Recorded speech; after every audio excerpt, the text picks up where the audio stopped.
আজকের গল্প গভীর সমুদ্রের অভিশাপ। 19 শতকের মাঝামাঝি ব্রিটিশ বণিক জাহাজ স্টারলাইট রওনা দিয়েছিল ভারত থেকে ইংল্যান্ডে।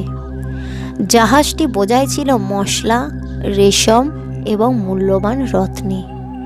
তবে সেই যাত্রা কখনোই শেষ হয়নি। সমুদ্রযাত্রার পঞ্চম দিনেই অদ্ভুত ঘটনাগুলো শুরু হয়। মাঝরাতে নাবিকরা শুনতে পেত অদ্ভুত কণ্ঠস্বর, যা কখনো কোনো পরিচিত ভাষার নয়।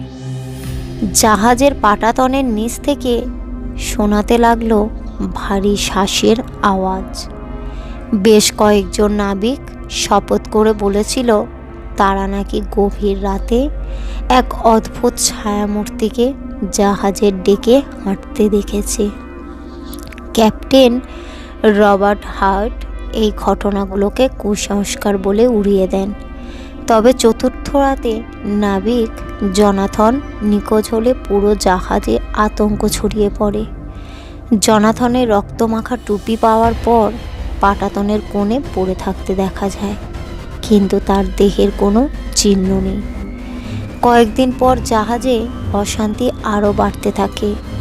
খাবারের মজুতে পচন ধরতে শুরু করে এবং জলপাই রঙের আকাশে এক অদ্ভুত লালচে আভা ধারণ করে। জাহাজের পুরনো নাবিক টমাস দাবি করল এসব কিছু ডেভিলস রিপের অভিশাপ।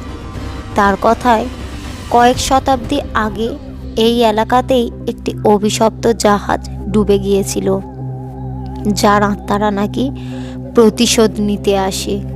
ক্যাপ্টেন হার্ট ভয় না পেয়ে জাহাজ চালিয়ে যাচ্ছিলেন, কিন্তু সপ্তম রাতে ঘটল ভয়ঙ্কর কিছু।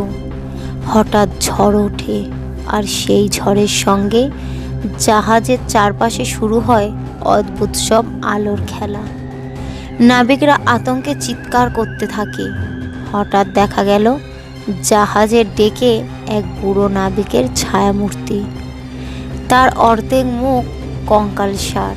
সেই মূর্তি তাদের দিকে এগিয়ে কর্কশ গলায় বলল, তোমরা এখানে প্রবেশ করার সাহস করলে কেন? এই সমুদ্র আমাদের, আর কেউ বাঁচবে না। ঝড়ের মধ্যেই জাহাজের পাল ছিঁড়ে গেল। ঢেউয়ের তীব্র আঘাতে স্টারলাইট কাঁপতে কাঁপতে ডুবে যেতে শুরু করলো। ক্যাপ্টেনের শেষ আদেশ ছিল সবাই লাইফ বোর্ডে যাও, কিন্তু লাইফ বোর্ডগুলো অদ্ভুতভাবে ছিঁড়ে পড়ল জলে।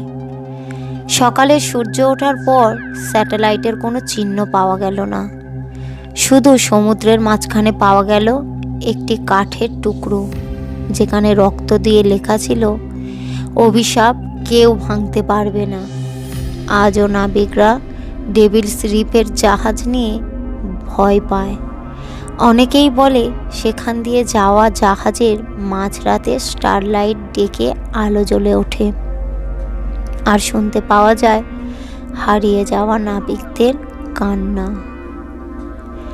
গল্পটি কেমন লাগলো কমেন্ট করবেন এবং একটা লাইক করবেন। আরও নতুন নতুন এই রকমই ভূতের গল্প শুনতে চ্যানেলটিকে সাবস্ক্রাইব করবেন।